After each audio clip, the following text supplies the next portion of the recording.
Hello student, welcome to my YouTube channel. आइए आज हम मानव स्वास्थ्य एवं रोग जो क्लास 12th की बायोलॉजी है एनसीईआरटी की, उसकी हाईलाइट पॉइंट देखेंगे और इसके कुछ पार्ट हम पिछले लेक्चर में हम पढ़ा चुके हैं। यदि आप नहीं देखे हैं तो उस वीडियो को जाके विजिट कर सकते हैं। तो चलिए इसके फास्ट रिवीजन करते हैं। हमें हर रोज बड़ी संख्या में संक्रामक कारकों का सामना करना पड़ता है, परंतु इनमें से कुछ ही रोग के शिकार बनाते हैं। क्या है इसका कारण? यह है कि हमारे शरीर अधिकांश बाह्य कारकों से अपनी रक्षा कर लेता है। परपोषी की रोगकारक जीवों से लड़ने की क्षमता जो उसे प्रतिरक्षी तंत्र के कारण मिली है, प्रतिरक्षा इम्यूनिटी कहलाती है। प्रतिरक्षा दो प्रकार की होती है, सहज प्रतिरक्षा और दूसरी क्या है, उपार्जित प्रतिरक्षा। सहज प्रतिरक्षा इन्नेट इम्यूनिटी एक प्रकार की अविशिष्ट रक्षा है जो जन्म के समय मौजूद होती है। यह प्रतिरक्षा हमारे शरीर में बाह्य कारकों के प्रवेश के सामने विभिन्न प्रकार के रोध खड़ा करने से हासिल होती है। सहज प्रतिरक्षा में चार प्रकार के रोध होते हैं। ये रोध हैं का नंबर शारीरिक रोध है, फिजिकल बैरियर। हमारे शरीर पर त्वचा मुख्य रोध है जो सूक्ष्म जीवों के प्रवेश को रोकता है। श्वसन जठरांत्र, गैस्ट्रोइंटेस्टाइनल और जनन मूत्र पथ को आश्रित करने वाली एपिथीलियम का श्लेष्मा आलेप, म्यूकस कोटिंग भी शरीर में घुसने वाले रोगाणुओं को रोकने में सहायता करता है। फिजियोलॉजिकल बैरियर, आमाशय में अम्ल, मुंह में लार, आँखों में आंसू, ये सभी रोगाणुीय वृद्धि को रोकते हैं। ग नंबर कोशिकीय रोध, सेलुलर बैरियर। हमारे शरीर के रक्त में बहुरूप केंद्रक श्वेताणु, उदासीन रंजी, PMNL, न्यूट्रोफिल्स जैसे कुछ प्रकार के श्वेताणु और एक केंद्रकाणु मोनोसाइट्स तथा प्राकृतिक मारक लिम्फोसाइट के प्रकार एवं ऊतकों के बृहद भक्षकाणु मैक्रोफेजेस रोगाणुओं का भक्षण करते और नष्ट करते हैं। साइटोकाइन रोध है, विषाणु संक्रमित कोशिकाएं इंटरफेरान करती हैं जो असंक्रामित कोशिकाओं को और आगे विषाणु संक्रमण से बचाती हैं। उपार्जित प्रतिरक्षा, एक्वायर्ड इम्यूनिटी। दूसरी ओर उपार्जित प्रतिरक्षा रोग जनक विशिष्ट है। इसका अभिलक्षण स्मृति है। इसका अर्थ यह है कि हमारे शरीर का जब पहली बार किसी रोगजनक से सामना होता है तो यह एक अनुक्रिया रिस्पांस करती है जिसे निम्न तीव्रता की प्राथमिक अनुक्रिया कहते हैं। उसी रोगजनक से सामना होने पर बहुत ही उच्च तीव्रता की द्वितीयक या पूर्ववर्ती एनामिस्टिक अनुक्रिया होती है। इसका कारण यह प्रथम मुठभेड़ की स्मृति है। प्राथमिक और द्वितीयक प्रतिरक्षा अनुक्रियाएं हमारे शरीर के रक्त में मौजूद दो विशेष प्रकार की लसिकाणुओं द्वारा होती हैं। ये है बी लसिकाणु और टी लसिकाणु। रोगजनकों की अनुक्रिया में बी लसिकाणु हमारे रक्त में प्रोटीन की सेना उत्पन्न करते हैं ताकि वे रोगजनकों से लड़ सके। ये प्रोटीनें प्रतिरक्षी एंटीबायोटिक्स कहलाती हैं। टी कोशिकाएं खुद तो प्रतिरक्षियों का स्रवण नहीं करती, लेकिन प्रोटीन उत्पन्न करने में भी कोशिकाओं की सहायता करती हैं। प्रत्येक प्रतिरक्षी अणु में 4 पेप्टाइड श्रृंखलाएं होती हैं, 2 छोटी जो लघु श्रृंखलाएं कहलाती हैं और 2 बड़ी जो दीर्घ श्रृंखलाएं कहलाती हैं। इसलिए प्रतिरक्षी का H2L2 के रूप में दर्शाया जाता है। हमारे शरीर में विभिन्न प्रकार के प्रतिरक्षी उत्पन्न किए जा सकते हैं, जिनमें से IgA, IgM, IgE, IgG कुछ उदाहरण हैं। एक प्रतिरक्षी का कार्टून ऊपर दिया गया है। ये प्रतिरक्षी रक्त में पाई जाती हैं, इसलिए इन्हें तरल प्रतिरक्षा अनुक्रिया ह्यूमोरल इम्यून रिस्पॉन्स कहा जाता है। यह दो प्रकार की प्रतिरक्षी माध्यित उपार्जित प्रतिरक्षा अनुक्रियाओं में से एक है। दूसरे प्रकार की अनुक्रिया कोशिका माध्यित प्रतिरक्षा अनुक्रिया या कोशिका माध्यित प्रतिरक्षा CMI सेल मीडिएटेड इम्यूनिटी कहलाती है। हम बनते हैं जब हृदय, नेत्र, वृक्क, यकृत जैसे अंग संतोषजनक रूप से काम करना बंद कर देते हैं तो एकमात्र उपचार प्रतिरोपण होता है, जिससे रोगी सामान्य जीवन जी सके। किसी उपयुक्त दाता की तब तलाश शुरू होती है। ऐसा क्यों है कि प्रतिरोपण के लिए हर किसी दाता के अंग नहीं लिए जा सकते? वह क्या है जिसकी जांच डॉक्टर करते हैं? किसी भी स्रोत, पशु, अन्य प्राइमेट या किसी भी मानव का ग्राफ्ट नहीं लगाया जा सकता, क्योंकि वे देर सबेर नकार दिए जाएंगे, क्योंकि वे प्रतिरोप लेने से पहले ऊतक मिलान और रक्त अत्यावश्यक है, और इसके बाद भी रोगी को अपने शेष जीवन भर प्रतिरक्षा निरोधक इम्यूनो सप्रेसेंट लेने पड़ते हैं। शरीर स्वयं और पर में भेद करने में सक्षम है और कोशिका माध्यित प्रतिरक्षा अनुक्रिया निरोप को अस्वीकृत करने के लिए उत्तरदायी है। सक्रिय और निष्क्रिय प्रतिरक्षा। जब परपोषी प्रतिजन एंटीजेंस का सामना करता है तो उसके शरीर में प्रतिरक्षी पैदा होते हैं। प्रतिजन जीवित या मृत रोगाणु या अन्य प्रोटीनों के रूप में हो सकते हैं। इस प्रकार की प्रतिरक्षा सक्रिय प्रतिरक्षा एक्टिव इम्यूनिटी कहलाती है। सक्रिय प्रतिरक्षा धीमी होती है और अपने पूरी प्रभावशाली अनुक्रिया प्रदर्शित करने में समय लेती है। प्रतिरक्षीकरण इम्यूनाइजेशन के दौरान जानबूझकर रोगाणुओं का टीका देना अथवा प्राकृतिक संक्रमण के दौरान संक्रामक जीवों का शरीर में पहुंचना सक्रिय प्रतिरक्षा को प्रेरित करता है। जब शरीर की रक्षा के लिए बने बनाए प्रतिरक्षी सीधे ही शरीर को दिए जाते हैं तो यह निष्क्रिय प्रतिरक्षा पैसिव इम्यूनिटी कहलाती है।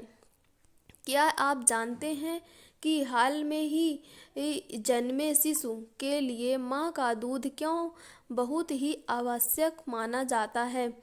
दुग्ध स्रावण लैक्टेशन के प्रारंभिक दिनों के दौरान माँ द्वारा दूध पीले से तरल पीयूष कोलेस्ट्रम में प्रतिरक्षियों IgA की प्रचुरता होती है, जो शिशु की रक्षा करता है।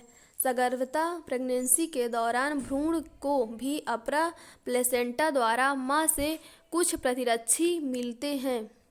ये निष्क्रिय प्रतिरक्षा के कुछ उदाहरण हैं। टीकाकरण और प्रतिरक्षीकरण। प्रतिरक्षीकरण या टीकाकरण का सिद्धांत प्रतिरक्षा तंत्र की स्मृति के गुण पर आधारित है। टीकाकरण में रोगजनक या निष्क्रिय दुर्बलीकरण रोगजनक टीका की प्रतिजनी प्रोटीनों को निर्मित शरीर में प्रवेश कराई जाती है।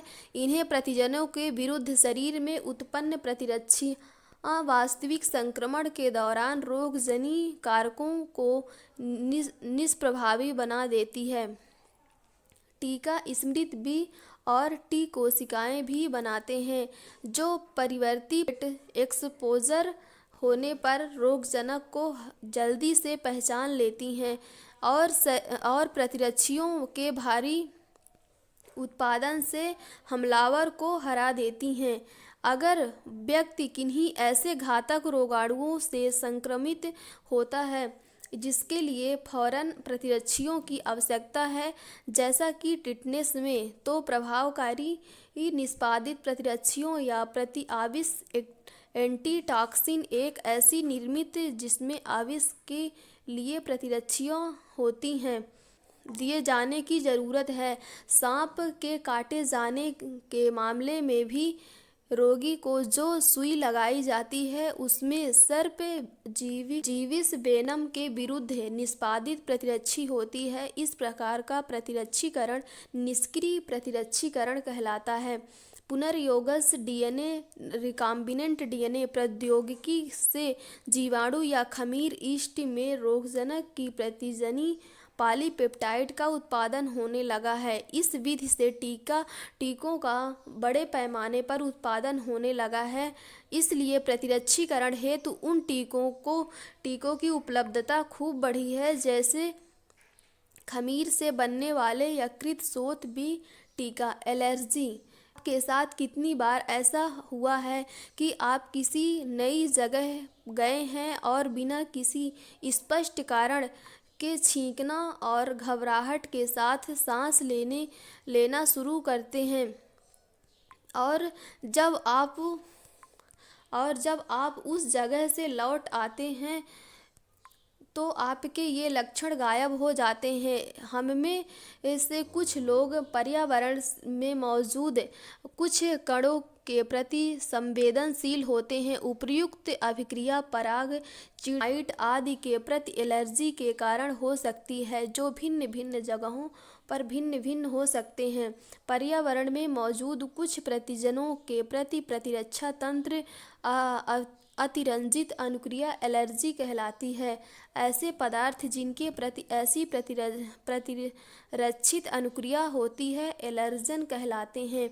इनके प्रति बनने वाली प्रतिरक्षियाँ IgE प्रकार की चिड़ी, पराग प्राणी, लघुशल्क, डेंडर आदि एलर्जीय अनुक्रियाओं के लक्षण में छींकना, पनीली आँखें, बहती नाक और सांस लेने में कठिनाई शामिल है। एलर्जी मास्ट कोशिकाओं से हिस्टामिन और सीरोटोनिन जैसे रसायनों के निकलने के कारण होती है। एलर्जी का कारण जानने के लिए रोगी को संभावित एलर्जनों की बहुत ही थोड़ी सी मात्रा टीके द्वारा दी जाती है और प्रतिक्रिया का अध्ययन किया जाता है।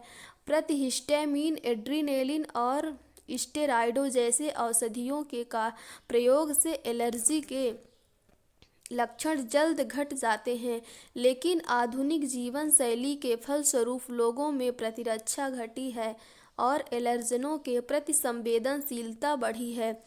भारतवर्ष के महानगरों के अधिकाधिक बच्चे पर्यावरण के प्रति संवेदनशीलता के कारण एलर्जियों और दमा, अस्थमा से पीड़ित रहते हैं।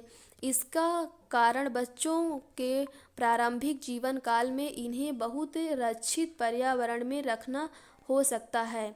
स्वप्रतिरक्षा उच्चतर कशेरुकियों में विकसित स्मृति आधारित उपार्जित प्रतिरक्षा अपनी कोशिकाओं और विजातीय जीवों जैसे रोगाणु के बीच भेद कर सकने की क्षमता पर आधारित है। भेद कर सकने की इस क्षमता का आधार क्या है, यह हमें अभी भी पता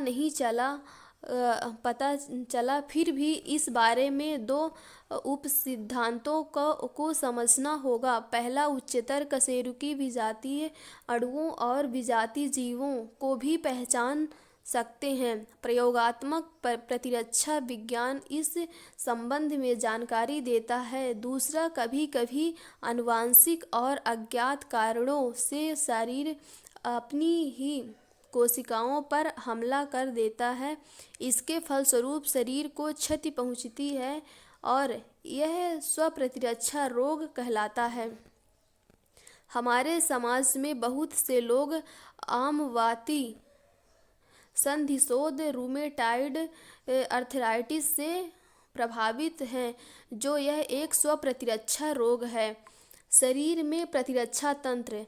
मानव प्रतिरक्षा तंत्र में लसिकाव अंग, लिम्फॉइड ऑर्गन्स, ऊतक कोशिकाएं और घुलनशील अणु जैसे कि प्रतिरक्षी शामिल है।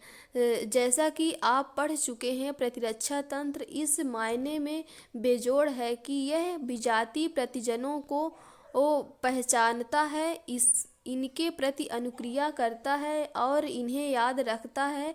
प्रतिरक्षा तंत्र एलर्जी प्रतिक्रियाओं, स्व प्रतिरक्षा, रोगों और अंग प्रतिरोपण में महत्वपूर्ण भूमिका निभाता है।